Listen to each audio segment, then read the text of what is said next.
ময়মনসিংহের ভালুকায় ফুটপাত থেকে উচ্ছেদের শিকার ক্ষতিগ্রস্ত ব্যবসায়ীদের পুনর্বাসনের উদ্যোগ নেওয়া হয়েছে। এর মধ্যে বরাদ্দ হয়েছে বেশ কিছু দোকান। এ নিয়ে আরও জানাতে ভালুকা থেকে যুক্ত হয়েছেন হারুনুর রশিদ। হারুন, জানাবেন উচ্ছেদের শিকার ব্যবসায়ীদের এ পর্যন্ত কতটি দোকান বরাদ্দ দেওয়া হচ্ছে, ক্ষতিগ্রস্ত ব্যবসায়ীদের পুনর্বাসনে নেওয়া উদ্যোগ পর্যাপ্ত কিনা, ব্যবসায়ীরা কি বলছেন?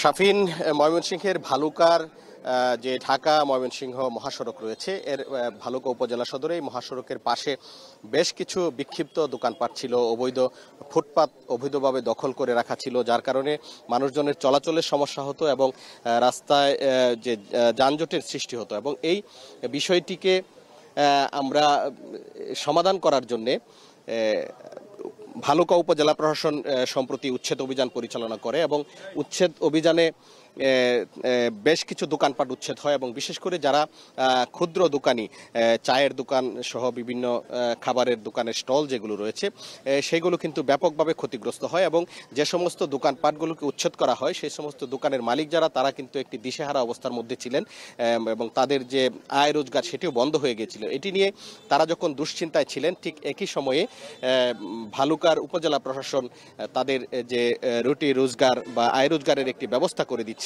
এবং যে সমস্ত ক্ষতিগ্রস্ত দোকানপাট রয়েছে, ক্ষতিগ্রস্ত ব্যবসায়ীরা যারা ছিলেন, তাদের পুনর্বাসনের উদ্যোগ নেয় ভালুকা উপজেলা প্রশাসন এবং এর অংশ হিসেবে বেশ কিছু টি স্টল তৈরি করা হয়েছে। বিশেষ করে আজকে ক্ষতিগ্রস্ত প্রায় ২৮ জন চা দোকানদারকে তারা এই যে টি স্টলগুলো বরাদ্দ দেবেন এবং আজকে এগুলো হস্তান্তর করা হবে। এবং আমরা দেখছি যে ভালুকার উপজেলা নির্বাহী কর্মকর্তা আব্দুল্লাল মাহমুদ, তিনি কিন্তু যারা এই টি স্টলগুলো বরাদ্দ পেয়েছেন তাদের সাথে কথা বলছেন এবং তাদেরকে এই টি স্টলগুলো বুঝিয়ে দিচ্ছেন। এবং একটি বিষয় এখানে বলে রাখি, যারা এই ক্ষতিগ্রস্ত ব্যবসায়ী যারা এই টি স্টলগুলো পাচ্ছেন তারা কিন্তু দারুণ খুশি। অর্থাৎ এটি একটি স্টিলের কাঠামোর মধ্য দিয়ে এটি কিন্তু নান্দনিকভাবে একটি টি স্টল করে দেওয়া হয়েছে এবং এর নামগুলো কিন্তু বেশ চমৎকার এবং যারা এটি দেখছেন তারাই কিন্তু আনন্দিত হচ্ছেন এবং বিশেষ করে যারা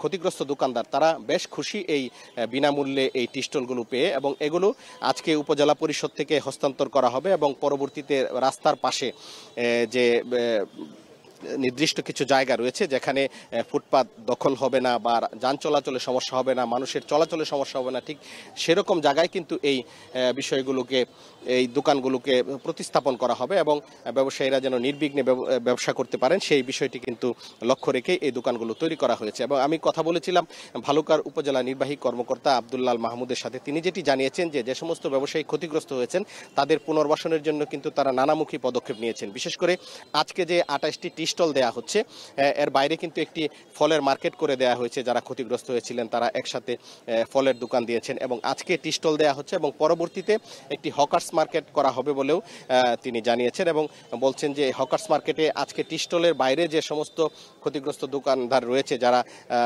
ক্ষতিপূরণ পাননি বা পুনর্বাসনের সুযোগ পাননি, তাদের জন্য হকার্স মার্কেট করা হবে এবং হকার্স মার্কেটে কিন্তু তাদেরকে পুনর্বাসন করা হবে।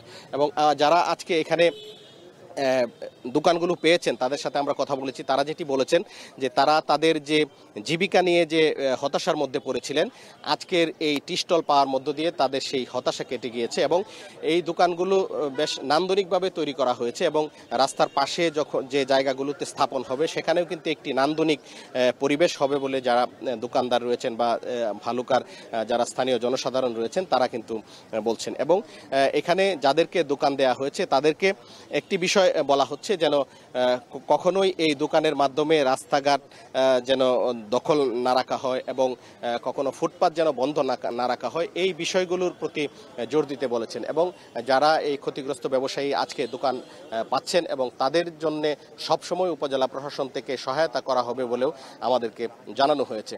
তো এই মুহূর্তে যে টি স্টলগুলো তৈরি করা হয়েছে সেগুলো যারা ক্ষতিগ্রস্ত ব্যবসায়ী আছেন তাদের হাতে তুলে দেওয়া হচ্ছে। অর্থাৎ পুনর্বাসন প্রক্রিয়ার অংশ হিসাবে আজকে ২৮টি দোকান ক্ষতিগ্রস্ত ব্যবসায়ীদেরকে দেয়া হচ্ছে। তো এই ছিল আমার কাছে ময়মনসিংহের ভালুকা থেকে সর্বশেষ। ময়মনসিংহে উচ্ছেদ হওয়া ভাসমান দোকান আবার পুনর্বাসন করছেন, এ নিয়ে জানাচ্ছিলেন সহকর্মী হারুনুর রশিদ।